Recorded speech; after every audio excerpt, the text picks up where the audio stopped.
The emergency room fell completely silent. Dr. Michael Anderson stared at the scan on his computer for nearly 30 seconds before turning back toward the woman sitting across from him. He removed his glasses, took a slow breath, then quietly asked, "Mrs. Sarah Mitchell, has anyone in your family ever told you the truth about your mother?" Sarah frowned. "My mother? Yes." She glanced at her husband, David. "I don't understand." The doctor slowly turned the monitor toward her. 3 separate test results glowed on the screen. Heart disease, a rare autoimmune disorder, early kidney damage. Sarah's face lost its color. "No." Dr. Anderson nodded. "I wish I was wrong." David squeezed her hand. "There has to be some mistake. I've already had the lab repeat every test." Silence. Then the doctor asked another question. "Did your mother ever refuse to talk about your grandmother?" Sarah blinked. "What does that have to do with my test results?" The doctor leaned back. "Because sometimes the greatest danger isn't what runs through your body. It's what your family never talks about." Sarah suddenly remembered something she hadn't thought about in nearly 20 years. The old locked wooden box hidden in her late mother's attic. The one everyone had been told never to open. She had laughed about it back then. Now, she wasn't laughing anymore. Before we dive deeper, let us know in the comments where you're watching from. We'd love to hear from you. And don't forget to hit that subscribe button so you never miss any of our upcoming videos. 3 days earlier, rain tapped softly against the windshield as Sarah Mitchell drove towards St. Andrew's Community Hospital for what she expected would be another routine checkup. At 46, Sarah had spent most of her life taking care of everyone else. She volunteered twice a week at church. She organized meals for struggling families. She rarely missed her granddaughter's soccer games. Everyone described her with the same word: reliable. Her husband, David Mitchell, a retired firefighter, often joked that Sarah would rather skip sleep than let someone else carry a burden alone. Their daughter, Rebecca Lawson, called every evening on her drive home from work. Life wasn't perfect, but it was peaceful. Or at least, that's what everyone believed. Because there was one thing Sarah never talked about: her mother, Linda Harper. Whenever anyone mentioned Linda, Sarah would smile politely, change the subject, and find something else to do. Even David had stopped asking years ago. Not because he wasn't curious, because he knew the silence hurt. Sarah always said the same sentence: "My mother left more questions than answers." She never explained what she meant. She didn't have to. The pain in her eyes always finished the sentence for her. One rainy afternoon, as Sarah organized old family papers in the garage, David carried in another dusty storage bin from the attic. "You still keeping all this?" Sarah laughed.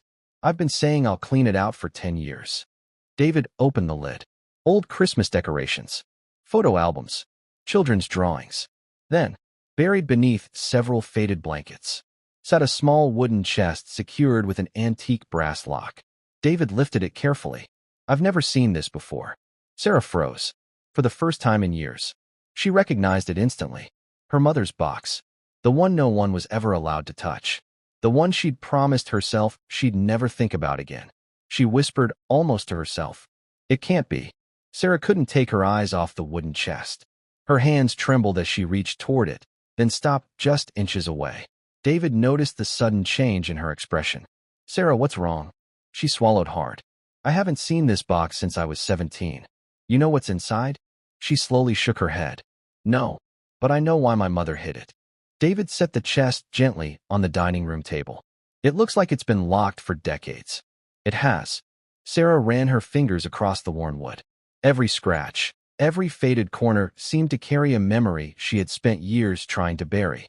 "My mother used to dust this box every Sunday. She never let anyone touch it. What happened if someone tried?" Sarah gave a faint, uneasy smile. "She'd close the attic door and tell us some things were meant to stay in the past." David looked at her carefully. "Did you ever ask why?" "I stopped asking after she cried the last time I brought it up." Silence settled over the room. David had been married to Sarah for 24 years, but he suddenly realized there was an entire chapter of her life he knew almost nothing about. "You've never told me much about your childhood." Sarah leaned against the table. "There wasn't much to tell." "You've always said that." "Because it was easier than telling the truth." David didn't interrupt. He knew she wasn't finished. "My father died before I turned 8. She paused. "After that, my mother became someone I barely recognized." "What do you mean?" She stopped laughing. She stopped inviting people into the house. She locked every door before sunset. And every night, Sarah looked toward the attic. She prayed like she was terrified of something. David frowned. You've never mentioned that. I didn't think it mattered. And now, Sarah glanced at the hospital folder lying beside her purse. Now I'm beginning to wonder if it mattered more than I ever realized. Just then, the front door opened. Their daughter, Rebecca Lawson, stepped inside carrying grocery bags. Mom. She stopped as soon as she saw the expressions on their faces. What happened? Sarah forced a smile. Everything's fine. Rebecca immediately knew it wasn't. Mom. She set the bags on the counter. You've never been able to lie to me. David looked toward Sarah. The doctor called this afternoon. Rebecca's smile disappeared. What did he say? Sarah took a slow breath. They found several serious health problems. Rebecca's eyes filled instantly. No. The doctors are running more tests. Rebecca walked across the room and hugged her mother without saying another word. For nearly a minute, no one spoke. Then Rebecca noticed the old wooden chest. What's that? Sarah looked down. It belonged to your grandmother.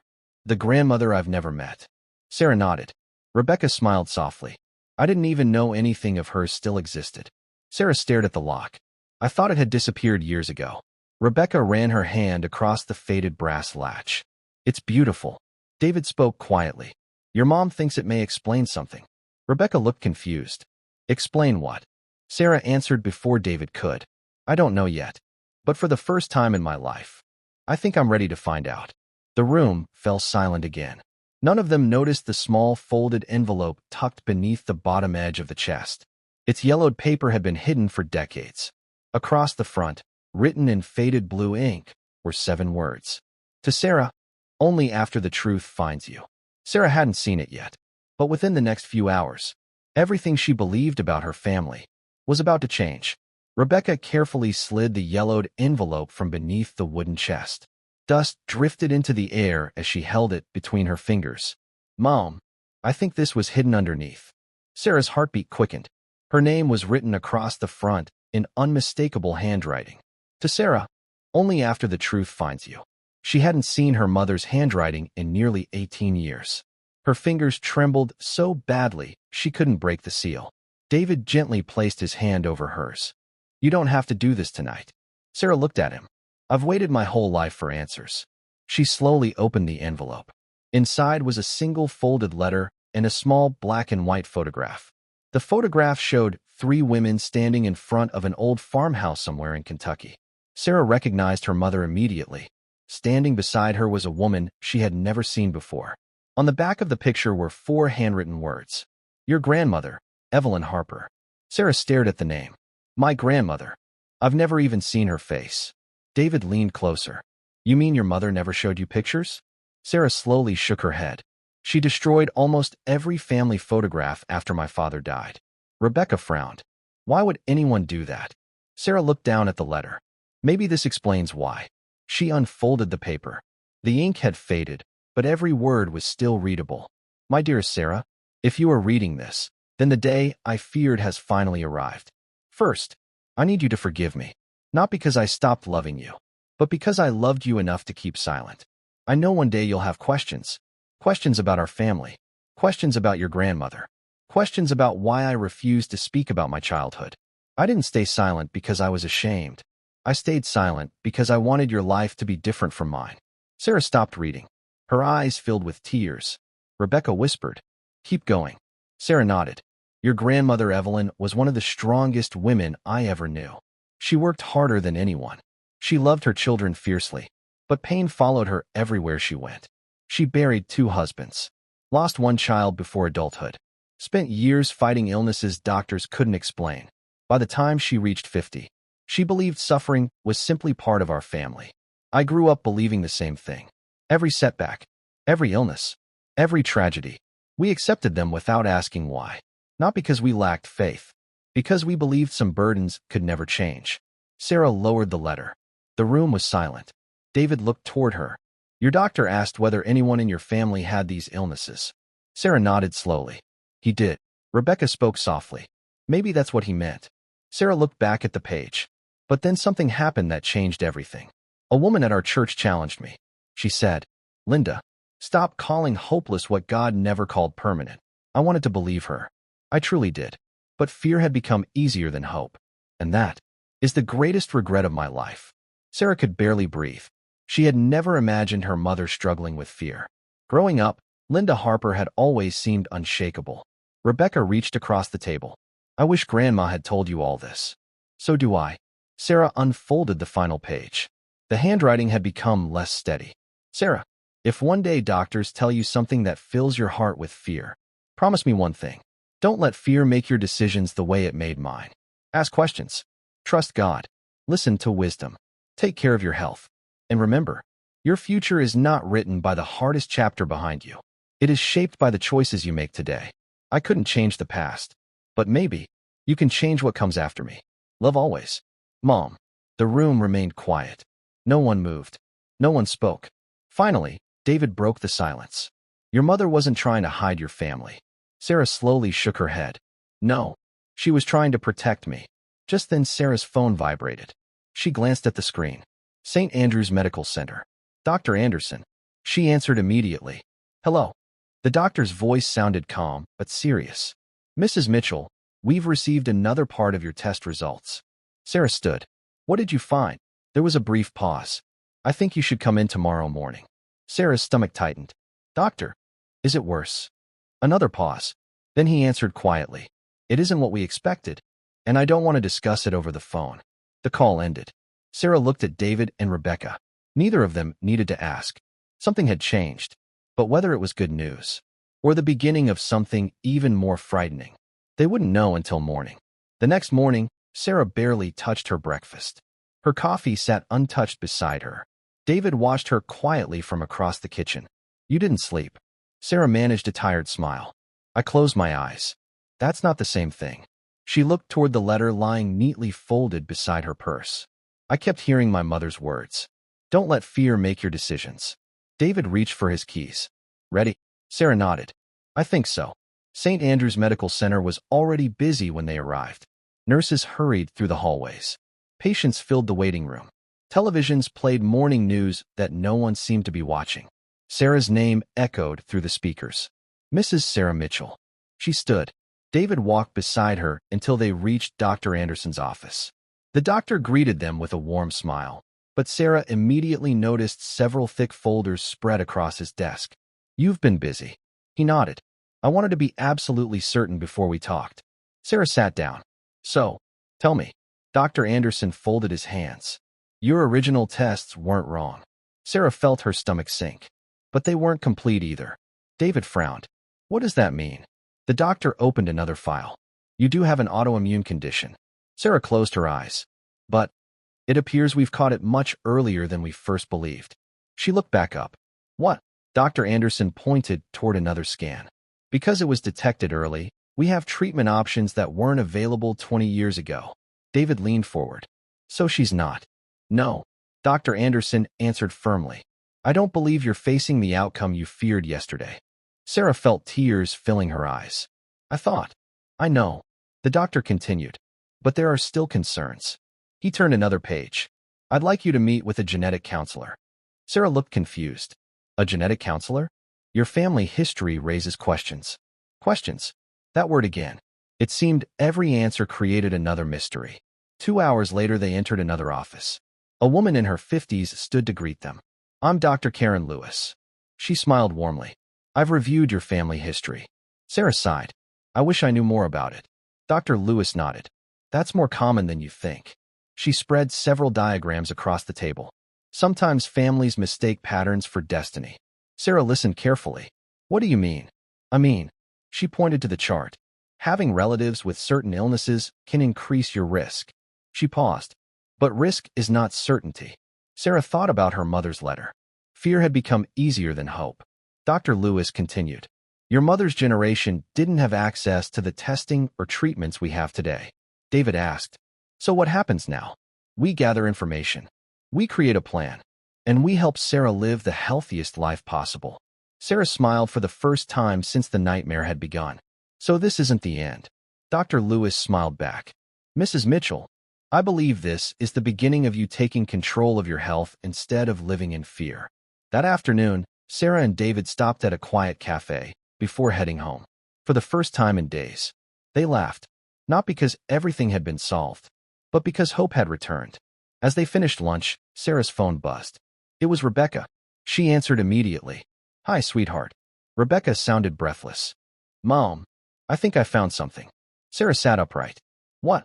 "I was looking through Grandma Linda's old photo album, and there's another picture." "So?" Rebecca lowered her voice. "There's a man standing beside Grandma. I've never seen him before." Sarah frowned. "Who is he?" "That's the strange part." Rebecca paused. Someone wrote on the back of the picture. Sarah's heart began pounding again. "What does it say?" Rebecca read the faded words aloud. "The only person who knows what really happened." Sarah looked at David. Neither of them spoke. The mystery hadn't ended. It had just become much bigger. Sarah and David arrived home less than 20 minutes later. Rebecca was already waiting in the living room. The old photo album lay open on the coffee table. "I couldn't wait," Rebecca said. "You need to see this yourself." Sarah sat beside her daughter. Rebecca carefully lifted a faded photograph from one of the plastic sleeves. It showed Linda Harper standing outside a white farmhouse, smiling in a way Sarah had never seen before.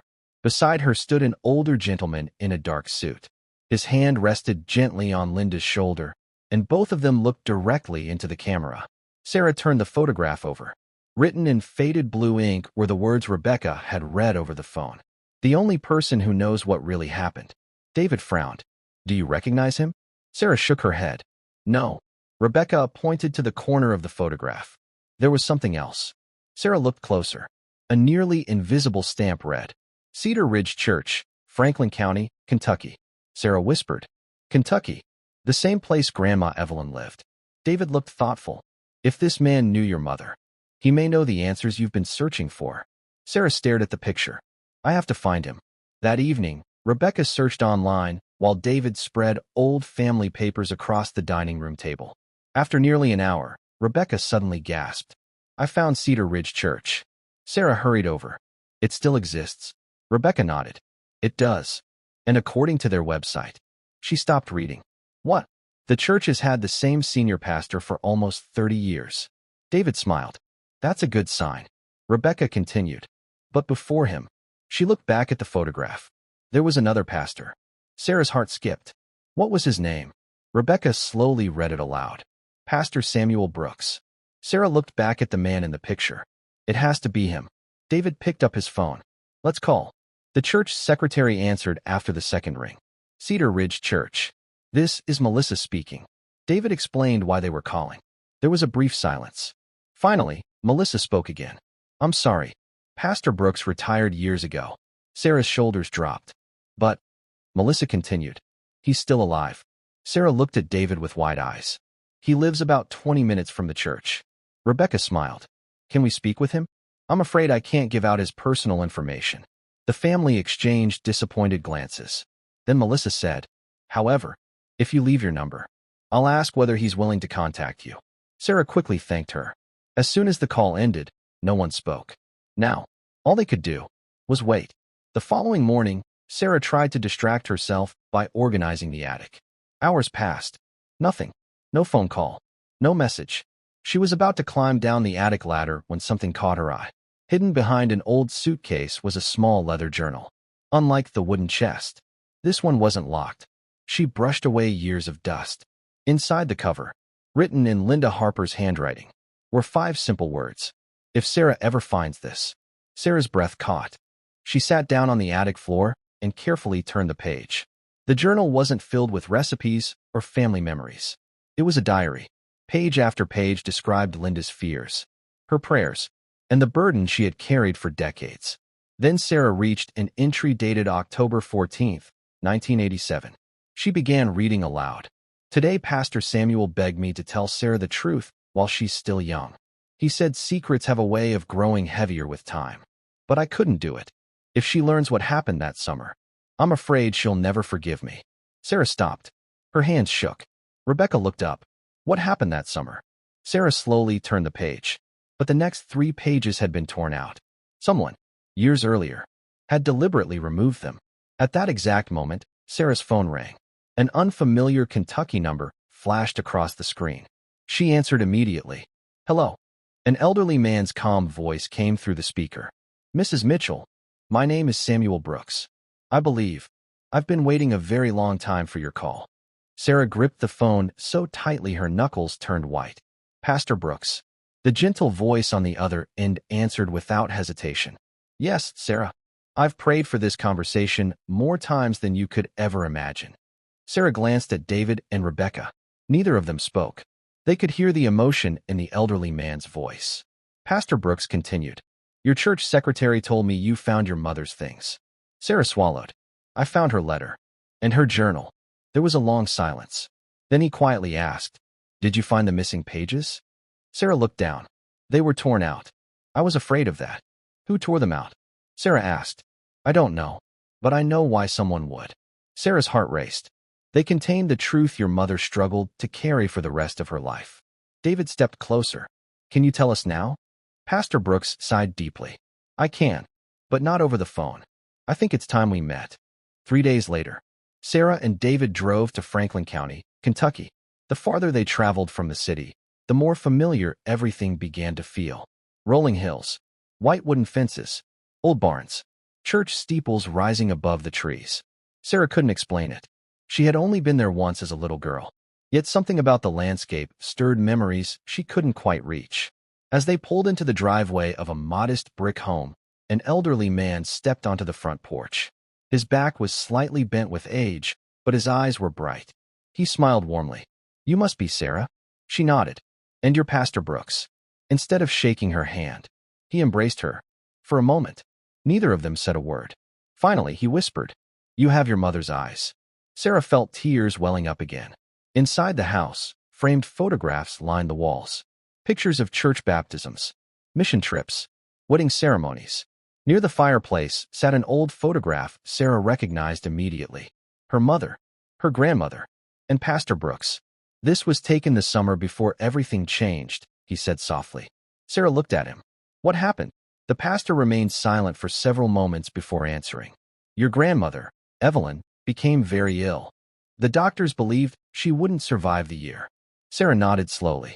My mother's letter mentioned she was sick. She was. But that wasn't the hardest part. What was? Pastor Brooks looked directly at Sarah. The fear. He folded his hands.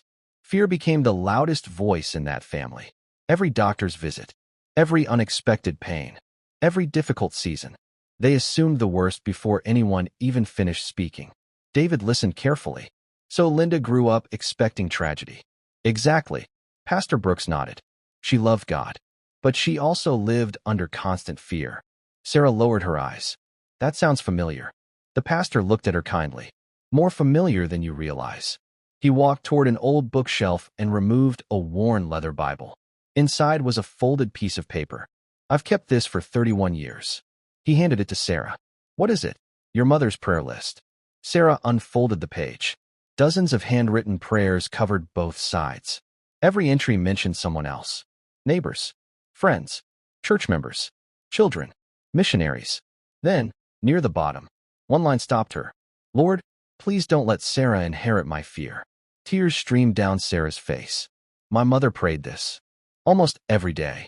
Pastor Brooks nodded. Linda wasn't afraid that you'd inherit her illnesses. He paused. She was afraid you'd inherit the way she looked at life. Sarah covered her mouth. All these years, she had believed her mother was hiding secrets because she didn't trust her. Now she realized. Linda had been trying to protect her from something she couldn't even explain herself. Pastor Brooks leaned forward. There's one more thing. Sarah looked up. When your mother learned she was dying, she asked me to give you something. You were only 28. I planned to, but after the funeral, you disappeared. Sarah's voice trembled. I couldn't bear to come back here. I know. He slowly opened the bottom drawer of an old oak desk. From inside, he removed a small sealed envelope. Unlike the first letter, this one had never been opened. Across the front, written in Linda Harper's handwriting, were 6 words. Give this to Sarah personally. Pastor Brooks placed it gently into Sarah's hands. I've waited 18 years to fulfill that promise. Sarah stared at the envelope. Her heart pounded. Whatever was inside, her mother had wanted her to receive it only when the time was right. She carefully broke the seal. A folded letter slipped into her lap. But something else fell onto the floor. A small silver key. Everyone in the room froze. Pastor Brooks slowly looked at the key, then at Sarah. His expression changed completely. I haven't seen that key since the day your mother locked the farmhouse. Sarah frowned. What farmhouse? The pastor's face grew serious. The one your family left behind. The one no one has entered for more than 30 years. Sarah stared at the small silver key resting in her palm. It wasn't ornate or valuable. It was an ordinary, worn key with a faded brass tag attached to it. Stamped into the metal were 3 words. Harper Farmhouse. She looked up at Pastor Brooks. My mother owned a farmhouse. He nodded slowly. It belonged to your grandparents. I don't understand. My mother never mentioned it. After your grandmother passed away, Pastor Brooks said, Linda locked the house and never went back. David frowned. Why? The pastor sighed. Because every room reminded her of what she'd lost. Sarah looked down at the key again. So she just walked away? Not because she stopped loving that place. He paused. Because she believed leaving it behind was the only way she could move forward. Rebecca, who had joined them after driving down that morning, asked quietly, Is the house still there? Pastor Brooks smiled. It is. No one has lived there in over 30 years. Sarah's heart began racing. Can we go? The pastor looked at his watch. If we leave now, we'll arrive before sunset. An hour later, they turned onto a narrow country road lined with towering oak trees. At the very end stood a weathered white farmhouse. The paint had faded. The porch leaned slightly to one side. Wildflowers had taken over what was once a carefully kept garden. Yet despite the years of neglect, the house still stood proudly against the Kentucky sky. Sarah stepped out of the car without saying a word. She slowly walked toward the front porch. Every step felt strangely familiar. I've been here before. David looked at her. You remember it? Only little pieces. She could almost hear children laughing. She could almost smell fresh biscuits cooling on a kitchen counter. Memories she'd buried decades earlier began surfacing one by one. Pastor Brooks handed her the key. Your mother wanted you to decide when this door would be opened again. Sarah slid the key into the old lock. For a moment, it wouldn't turn. She tried again. This time, the lock clicked. The front door creaked open. A rush of cool, dusty air filled the hallway. Sunlight streamed through cracked windows, illuminating furniture that had remained untouched for decades. Nothing had been removed. The family photographs still hung on the walls. A rocking chair sat beside the fireplace. An old Bible rested on a small table exactly where someone had left it years before. Rebecca whispered, It's like time stopped. Sarah slowly walked into the living room. She reached for the Bible. Inside the front cover, her grandmother had written a verse in neat handwriting. Be strong and courageous. Do not be afraid, for the Lord your God goes with you. Sarah smiled through tears. My grandmother read this every day. Pastor Brooks nodded. She did. David wandered into the dining room. Sarah, you should see this. The family followed him. Mounted on the wall was a large wooden family tree. Names stretched back 4 generations. Birth dates, wedding dates, children, grandchildren. Sarah traced her finger across the names until she found her mother's. Then her own. Below her name, someone had left a blank space. Rebecca smiled. Grandma left room for the generations that hadn't been born yet. Sarah stood quietly, overwhelmed. Her family history hadn't ended with sorrow. It had been waiting for someone to continue it. As they prepared to leave the dining room, Pastor Brooks noticed something unusual. One of the floorboards near the fireplace looked slightly raised. He knelt and pressed gently against it. The board shifted. Hidden beneath it was a small metal box. David carefully lifted it out. Unlike the wooden chest, this box wasn't locked. Sarah opened it slowly. Inside were several old documents. A bundle of letters tied with blue ribbon, and a single envelope resting on top. Across the front were 8 handwritten words. For the first Harper who chooses hope over fear. No one spoke.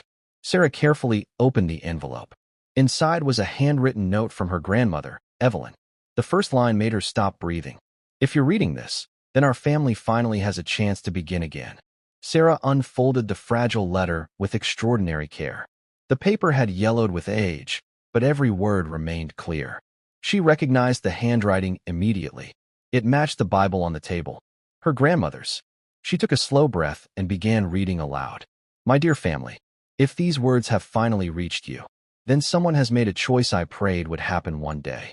Not a choice to ignore pain, Not a choice to pretend life has been easy, but a choice to believe that fear does not deserve the final word. If you are reading this, then someone has opened this house again. Someone has decided that our story is worth remembering instead of hiding. For that, thank you. Sarah paused. Tears rolled quietly down her cheeks. Rebecca reached over and gently held her mother's hand. The room remained completely silent. Sarah continued, "For years, I believed our family was defined by loss. I buried people I loved. I watched dreams disappear. I listened to doctors tell me what could never change. Eventually, I stopped expecting good news. I smiled for others while quietly preparing myself for disappointment. Looking back, I wasn't living. I was surviving." Pastor Brooks lowered his head. "I remember when she wrote this." Sarah looked at him. "You do?" He nodded. "It was one of the last afternoons we spent talking before she passed away." "What was she like?" A gentle smile crossed the pastor's face. "She loved deeply. She laughed loudly. And she never stopped believing God was good." He paused. "But she struggled to believe good things would happen to her." Sarah closed her eyes. That sentence sounded painfully familiar. She turned to the next page. "If our family has passed fear from one generation to another, let this be the generation that passes hope instead. Don't let difficult news steal tomorrow before tomorrow arrives. Don't build your future around yesterday's disappointments.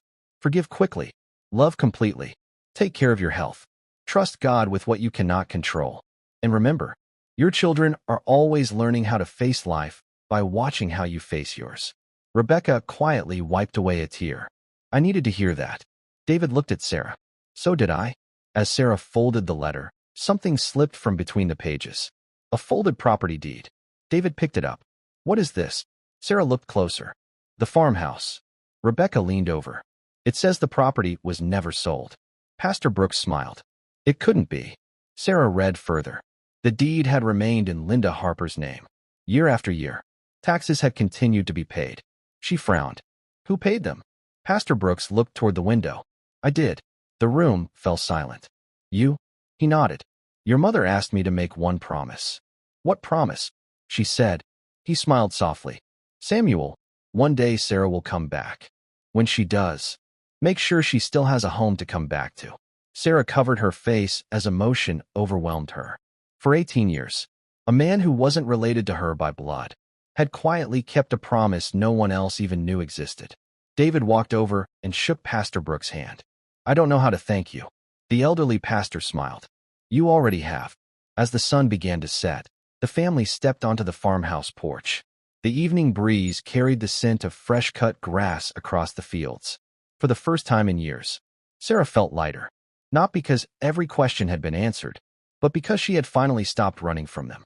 Just as they prepared to leave, Rebecca called from inside. "Mom, you need to see this."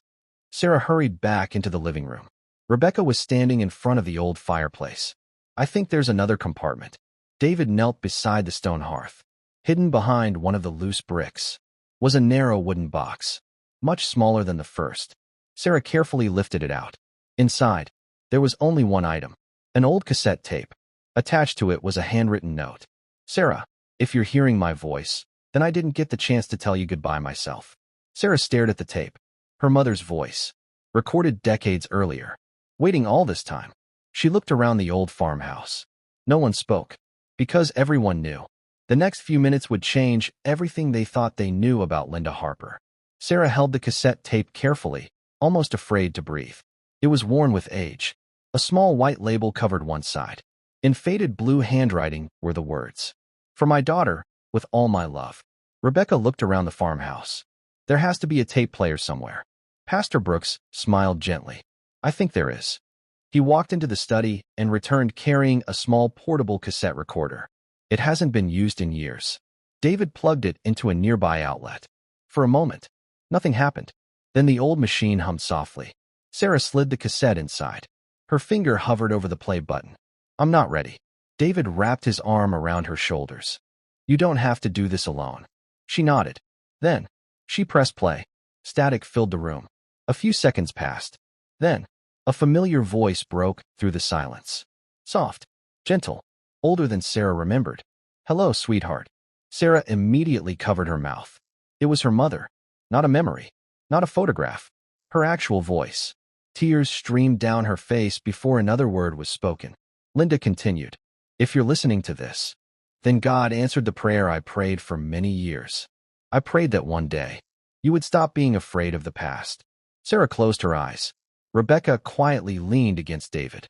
Even Pastor Brooks wiped away a tear. Linda took a slow breath before continuing. "Sarah, there are many things I wish I had done differently. I should have told you more. I should have trusted you with the truth. But every time I tried, I let fear convince me to wait. And waiting became years." Her voice trembled. "If I have one regret, it isn't the mistakes I made. It's allowing fear to steal moments I can never get back." Sarah whispered, "Oh, Mom." The recording continued. "You probably think this story is about our family. It isn't. It's about choices. I watched my mother spend years believing tomorrow would only bring more pain. Then I started living the same way. And before I realized it, I was teaching you to do it too." Sarah remembered how often she worried. How quickly she assumed the worst whenever someone she loved was sick. How many sleepless nights she'd spent imagining outcomes that never happened. She had never noticed the pattern before. Now, she couldn't ignore it. "Goodbye, my beautiful girl." The tape clicked. Silence filled the farmhouse. No one moved. No one spoke. Several minutes passed before Sarah finally stood. She walked to the front window and looked across the fields where her mother had once played as a little girl. "I've spent 18 years believing she left me with questions." She turned toward her family, tears still on her cheeks, but now accompanied by a peaceful smile. "In reality, she spent 18 years leaving me answers." Just then, David's phone rang. He glanced at the screen. It was Dr. Michael Anderson. David answered. "Hello, doctor." After listening for several seconds, he looked at Sarah with surprise. "What is it?" Sarah asked. Dr. Anderson's voice came through clearly enough for everyone nearby to hear. "Mrs. Mitchell's latest test results just came back. We've compared them with the previous scans." There was a brief pause. "And I have some very encouraging news." David switched the phone to speaker. The entire room fell silent. Dr. Anderson spoke carefully. "Mrs. Mitchell, I've just finished reviewing your latest scans with 2 specialists." Sarah held her breath. "And there is good news." She looked at David, afraid to hope too quickly. "The inflammation we were most concerned about is responding much better than we expected." Sarah blinked. "What does that mean?" "It means the treatment plan we discussed is already working." Rebecca smiled through tears. "So she's getting better?" Dr. Anderson chuckled softly. "I try not to make promises medicine can't guarantee. But yes, I'm very encouraged." Sarah leaned against the wall. For the first time in weeks, she felt like she could breathe again. The doctor continued. "I also reviewed your genetic testing. You do have a family history that increases your risk for certain conditions." He paused. "But risk isn't destiny. You came in early. You asked questions. You followed through. Those decisions matter." Sarah thought about her mother's letter. "Take care of your health. Don't let fear make your decisions." For years, she'd assumed those words were simply comforting advice. Now she understood they were practical wisdom. Faith had given her courage. Medical care had given her answers. Together, they had given her a path forward. A week later, Sarah returned to St. Andrew's Medical Center. This time she wasn't walking into the hospital carrying fear. She was carrying a notebook. Page after page contained questions she wanted answered. Dr. Anderson smiled as he entered the room. "I like this version of Sarah." She laughed. "So does my family." He reviewed her latest results. Her numbers were improving. Her blood pressure had stabilized. The inflammation markers had begun to decrease. "We're going to keep monitoring you," he said. "But you're responding exactly the way we'd hoped." Sarah smiled. "I've been walking every morning. I've changed my diet. And my daughter won't let me miss an appointment." Rebecca laughed from the chair beside her. "Someone has to keep Mom in line." Dr. Anderson smiled. "Keep doing exactly what you're doing." As they stood to leave, Sarah stopped at the office door. "Doctor, can I ask you something?" "Of course. When you first met me, you asked if anyone had ever told me the truth about my mother."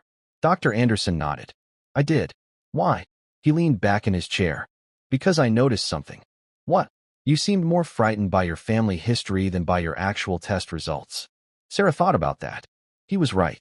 Before anyone had explained the diagnosis, she had already convinced herself the worst would happen. Dr. Anderson continued. "I've seen patients whose greatest battle wasn't their illness. It was believing they had no future." Sarah smiled softly. I almost became one of them. But you didn't. No. She looked toward Rebecca and David. I had people who reminded me to keep moving forward. Several months passed. Autumn slowly gave way to winter. Sarah continued her treatments. Some days were difficult. Some appointments brought new adjustments. But little by little, her strength returned. More importantly, her peace returned.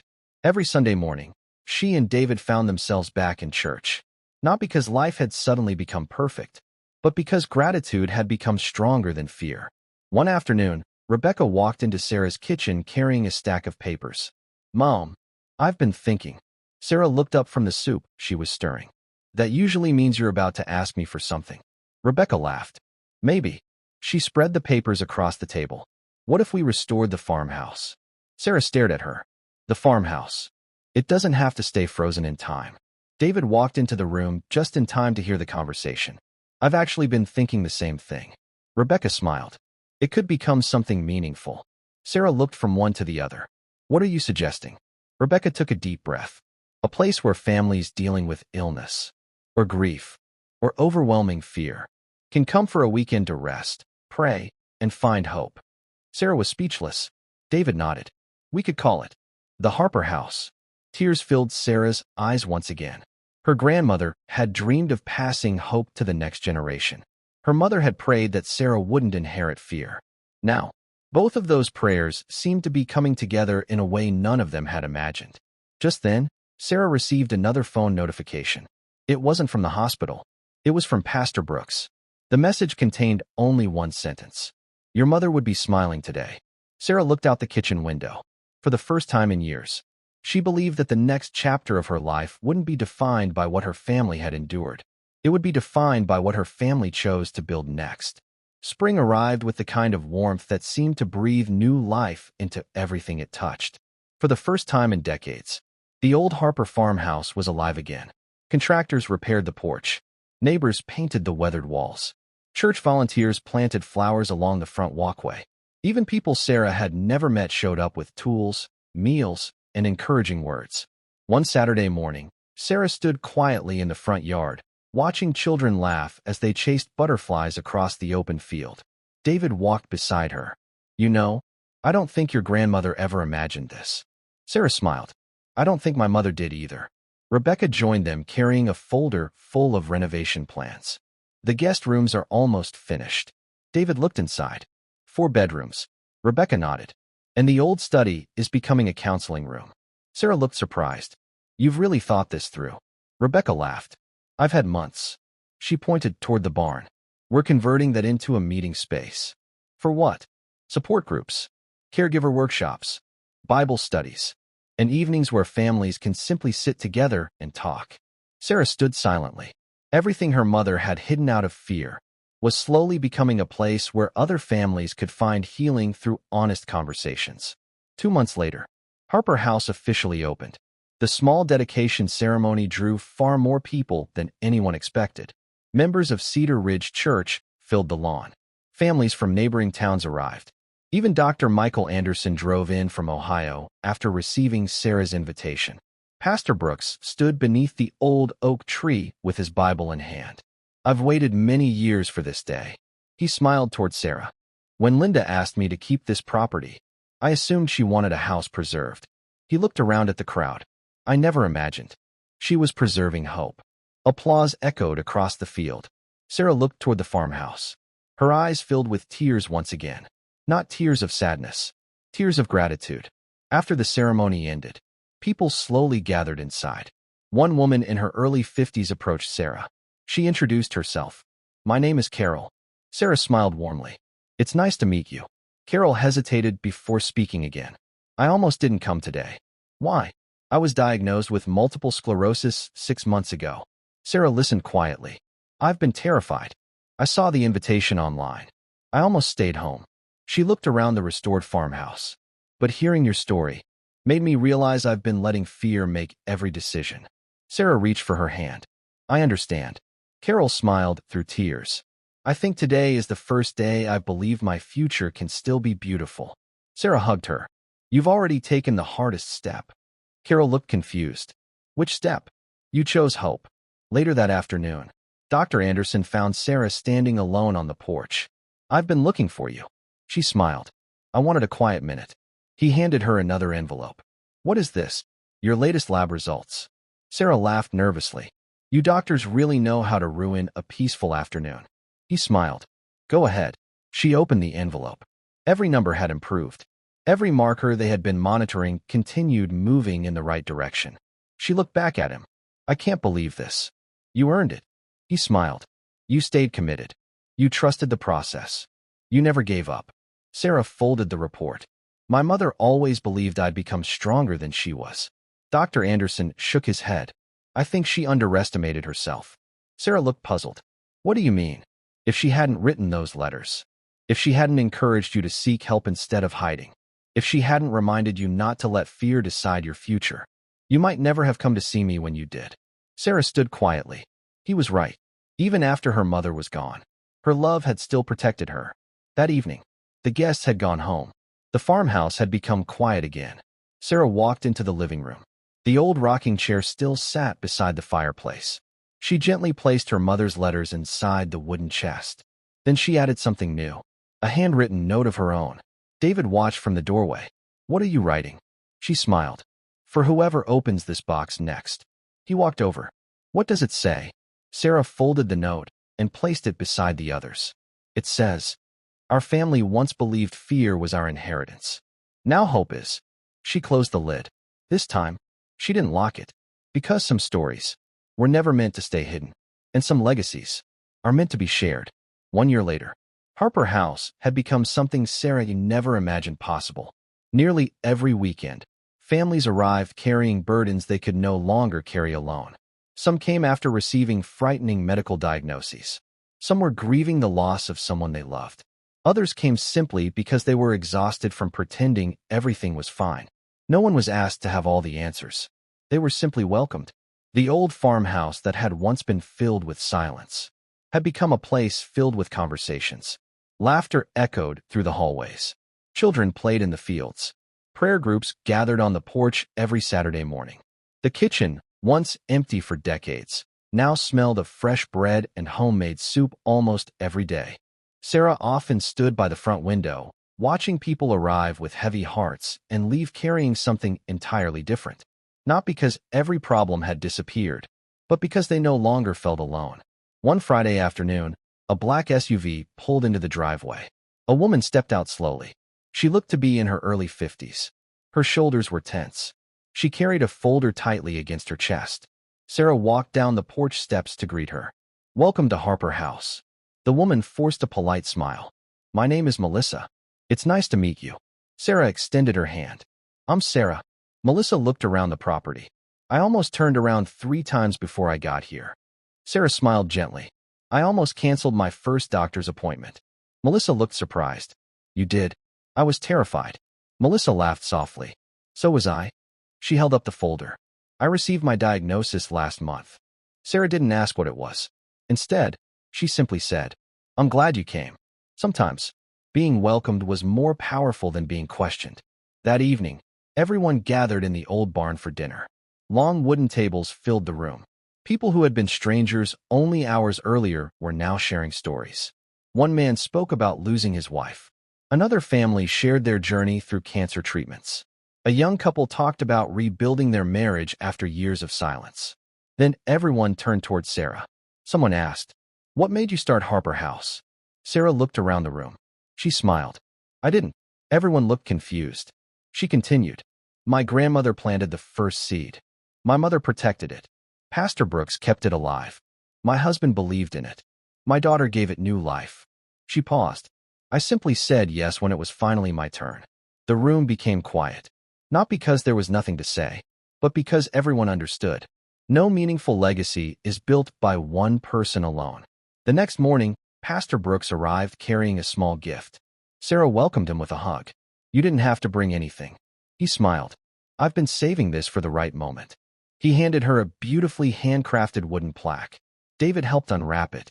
Carved into the polished oak were the words, "Harper House, where hope is stronger than fear." Everyone stood silently admiring it. Rebecca wiped away a tear. "It belongs above the front door." Pastor Brooks nodded. So every family who walks through that entrance knows exactly what they're walking into. David and several volunteers carefully mounted the plaque above the porch. As the final screw tightened into place, everyone applauded. Sarah stepped back and looked up. For a long moment, she said nothing. Then she whispered, "Mom, we're home." That afternoon, Sarah returned to the attic one last time. The wooden chest still sat exactly where she had placed it. She opened it slowly. Inside were her grandmother's letter, her mother's letters, the cassette tape, the old family photographs, and the note she had written months earlier. She smiled. Then she added one final envelope. Across the front she wrote, "To whoever opens this next." She began writing. If you're reading this, you may be facing news you never expected. You may be carrying fear you don't know how to release. You may believe your family's story has already been written. I once believed the same thing, but I learned something my mother spent her entire life trying to teach me. Your past can shape you without deciding your future. Take care of your health. Ask for help when you need it. Treasure your family. Forgive while you still have the chance. And never mistake fear for wisdom. Choose hope. Again, and again, and again. Love, Sarah Mitchell. She folded the letter and placed it inside the chest. This time, she left the lid open. David appeared in the doorway. "You didn't lock it." Sarah smiled. "I don't want the next generation searching for answers as long as I did." He walked over and took her hand. Together, they walked downstairs. The afternoon sun poured through the farmhouse windows. Children laughed outside. Guests relaxed on the porch. Someone began playing an old hymn on the piano in the living room. Sarah stopped at the front door and looked back one last time. A year ago, this house had been filled with dust, silence, and forgotten memories. Now, it was filled with life. She gently closed the front door behind her, not to hide the past, but to protect everything the future would bring. If Sarah's story encouraged you today, tell us in the comments. Have you ever discovered that something you feared for years wasn't the end of your story? Your testimony could be the encouragement someone else needs today. Don't forget to like, share, and subscribe to Stories of Faith and Grace so you never miss another inspiring story of hope, healing, and God's faithfulness. And remember, your family history may explain where you've been, but with faith, wisdom, and courage, it doesn't have to determine where you're going.